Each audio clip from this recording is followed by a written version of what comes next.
This Day in Sports History. Well, hey, and welcome back to This Day in Sports History, a member of the Sports History Network. You can check out more podcasts and get more info at sportshistorynetwork.com. It's December 1st, and on this day we had a couple of crazy games in college football. Latrell Sprewell went a bit crazy and choked PJ Carlesimo, and Wendell Scott became a barrier breaker in NASCAR despite a crazy end to a race. All that plus a non-sports fun fact about the infamous plague doctors, but we'll start with cold temps and extreme weather making things a bit interesting in Green Bay in 1985, right after this. And that's the end of the first half. As the teams head to the locker room, the Spartans lead the Bulldogs by a score. You guys stink. Geez, Coach, we're only down a couple of points. No, I mean you guys really smell. You need to hit the showers. And here, I got every one of you new bars of soap from the Sterling Soap Company. Each bar is artisan crafted using natural ingredients and essential oils. They also have shave soaps, colognes, beard balm, and a whole lot more. Now get in there. But Coach, we have another half to play. I don't care. I can't stand to be around you. A few minutes later. All right, bring it in tight. You guys are still playing terrible, but you're smelling great out there. Now listen, you're going to need to stock up for the rest of the season. We got a lot of tough games left. So go to sterlingsoap.com after the game. That's STIRLING soap.com. You got that? Yes, Coach. Great. sterlingsoap.com on 3. 1, 2, 3. sterlingsoap.com. You can hear it now. John Facenda's voice saying, "The frozen tundra of Lambeau Field." It's not unusual for Wisconsin to get cold in December. I mean, there have been plenty of examples of weather impacting games in Green Bay since the team's founding back in 1919. Most famously, the Ice Bowl game to decide the NFL champions in 1967. There was the heated field disaster in 1977 that turned the frozen tundra into a muddy mess. But this game in 1985 stands out for one big reason: the people who did not show up. 14 inches of snow fell on the Green Bay area in the days leading up to and during this game between the Packers and the Tampa Bay Buccaneers. It was brutally cold.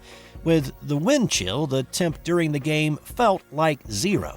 I mean, it's been colder there for a game, but conditions are bad if only 19,000 folks showed up to watch, with 36,000 no-shows at Lambeau, a venue known for its hardy fans who are anything but fair weather, both literally speaking and figuratively. And this turned out to be the lowest attended game in the history of Lambeau. It was also fairly evident who was prepared to play in such challenging conditions.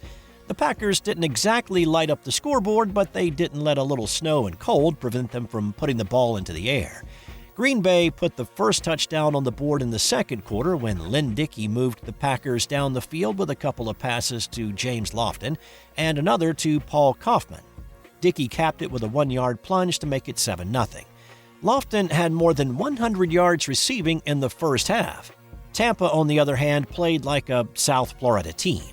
Steve Young was the quarterback for the Bucs, and his attempts at an aerial attack fell pretty flat. He threw 4 interceptions on the afternoon. The Packers were playing as though they were on snowmobiles, with running backs Eddie Lee Ivory and Jerry Ellis combining for 210 yards rushing. Ellis had 35 of those on the second touchdown of the day to make it 14-0. Dickey finished the day with 22 completions and 299 yards through the frozen air as Green Bay pitched its first shutout in 8 years with the 21-0 win. The Packer defense allowed only 65 yards in total offense for their best defensive effort in 18 years, though the conditions may have helped that out a bit. Green Bay linebacker and Wisconsin native John Anderson said after the game that he, along with other Packer players, did not have any issues with the weather. I guess I'm a scared that I'm a little bit more partial, I guess, but, temperature-wise, it was just fine, and the only problem really was the wind. Sometimes you couldn't see the other guy on the opposite side of the field sometimes when the wind kicked up, but other than that, it was just fine. On this day in 2007, it was a wild day all over the country in college football. Let's start in Atlanta for the SEC title game. This was number 5 LSU versus number 14 Tennessee. LSU had been number 1 during the year, but the overtime loss to Arkansas that we talked about in the November 23rd edition of This Dish gave the Tigers their second loss of the year, and the thought was that they had their national title hopes dashed. The Volunteers were also a 2-loss team.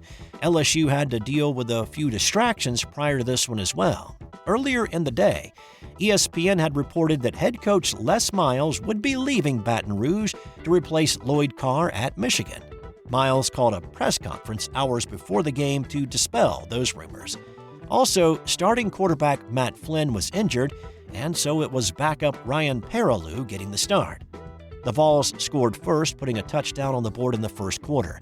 LSU answered with a pair of field goals. It stayed that way into the third. Here's Vern Lundquist with the call for CBS that day. LaFell and Terrence Tolliver to the right side. Bird and Doucette to the left. 4-man rush. They come with a corner, and that one's in the end zone. Caught. Touchdown, Demetrius Bird. That made it 13-7 Tigers. Tennessee took the lead back with a score later in the quarter, but in the fourth, Vols quarterback Eric Ainge got a little sloppy with the football, and this happened. Here's the voice of the LSU Tigers, Jim Hawthorne, with a call for the LSU Sports Radio Network. And there's the snap. Here comes the Tiger rush. Here's the pass. It is intercepted. Zenon, touchdown! My, what LSU needed, and I mean right at the right time. Jonathan Zenon, the left quarterback. LSU picked off another Ainge pass late in the game and then salted away the clock to win the SEC Championship 21-14. So a nice bowl bid would certainly be coming the Tigers' way. And then the craziness that was the 2007 football season continued. First, in the Big 12 Championship, it was top-ranked Missouri and number 9 Oklahoma. The game was tied at 14 at the half, and that's when the Sooners got to work. Alan Patrick scored from 4 yards out to make it a 21-14 game. Then, after Curtis Lofton picked off a Chase Daniel pass and returned it inside the 5-yard line, it set up a Sam Bradford to Jermaine Gresham touchdown strike, and the Sooners were up 28-14. When Bradford threw his second TD of the night to Joe John Finley, it was all over but the screaming. Oklahoma shattered Missouri's title hopes with the 38-17 win. Now, at the same time, the Backyard Brawl between number 2 West Virginia and unranked Pittsburgh was going on. The Mountaineers were a 28-point favorite coming into this one because the Pitt Panthers were not a good football team back in 2007. They were a 4-win team coming into this one with losses to UConn, Navy, and Rutgers, among others. But in a rivalry game, a lot of times you could simply throw out those records. The Mountaineers just needed one win, and they would roll into their first ever BCS title game. This was the Rich Rodriguez and his spread offense that was revolutionary back in 2007, so revolutionary that he would actually be the one going to Ann Arbor instead of Les Miles. West Virginia had an uncomfortable 7-3 lead at the half. And things got a lot more uncomfortable on the opening kickoff of the second half. Calling the action for ESPN that day was Mike Patrick. Vaughn Rivers. That's it from behind. Ball comes loose. Did Pitt get it? Yeah, yes, they did. Holy cow. Pitt used LaShawn McCoy to march down the field and set up backup quarterback Pat Bostic for the go-ahead touchdown. West Virginia also went with a backup quarterback in this one. Starter Pat White dislocated his thumb in the second quarter, and he came out of the locker room in the third with no pads and a sweatshirt. But after backup Jarrett Brown struggled, White put the pads back on and he returned in the fourth. But plagued by missed field goals, dropped balls, fumbles, and just a sputtering offense that could not pick up crucial yards when they needed it, West Virginia was stunned by Pitt's eventual 13-9 win, ending their BCS title hopes. That also had an effect on Rich Rod's and Michigan's future. If West Virginia had won that game, Rich Rod stays to coach the championship game and probably sticks around in Morgantown. Michigan would have probably stayed within the family and lured Les Miles back to Ann Arbor. Anyway, West Virginia's loss put LSU, the two-loss team that everybody had counted out, the winners of the SEC title game and coached by Les Miles, back into the BCS Championship. On this day in 1963, Wendell Scott became the first black driver to win at NASCAR's top level, taking the checkered flag at Speedway Park in Jacksonville, Florida. In what was then called the Grand National Series, Scott was competing in a 200-lap, 100-mile event, or so he thought. Nearing the finish line at the end of 200 hard laps, Scott watched for the checkered flag to drop, but it didn't. When he came around the half-mile track again, still, the flag did not wave.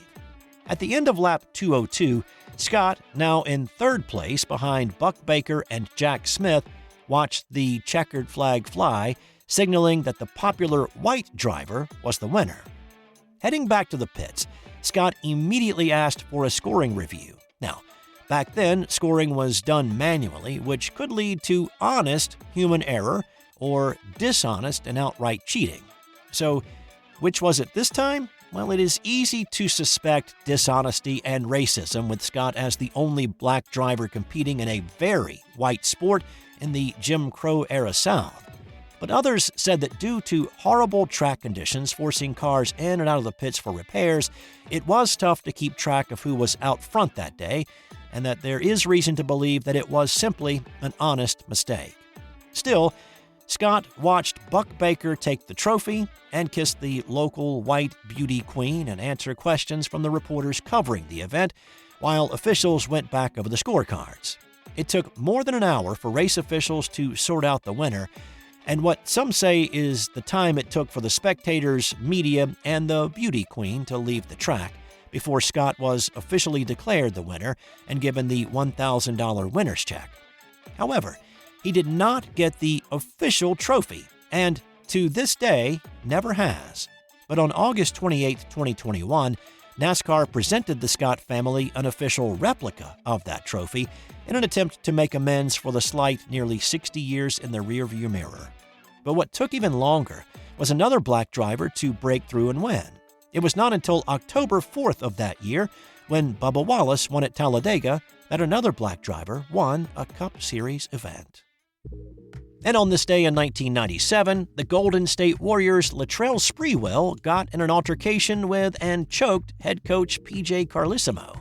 The Warriors were a hot mess at this point, with a pitiful 1-13 record in Carlesimo's first year as the Warriors coach.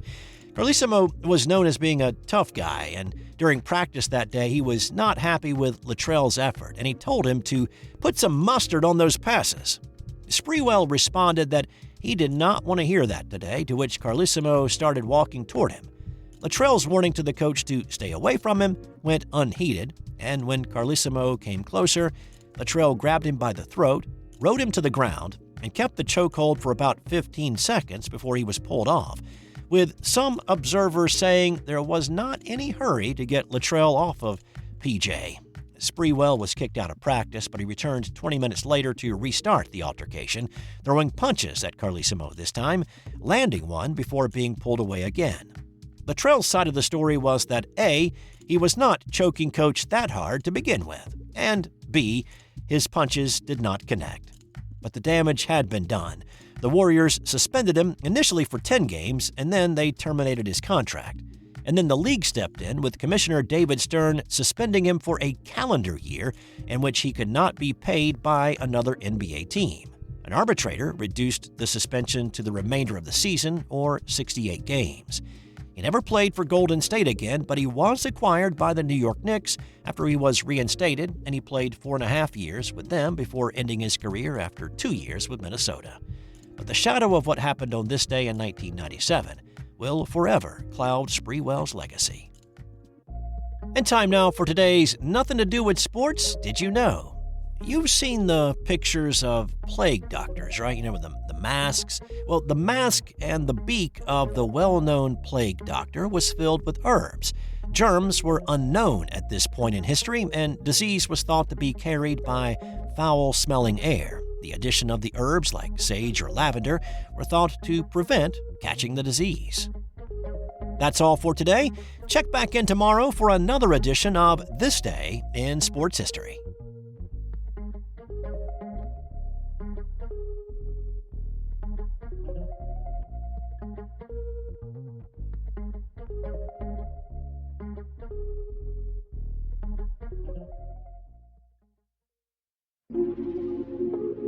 This has been an original Thrive Suite production.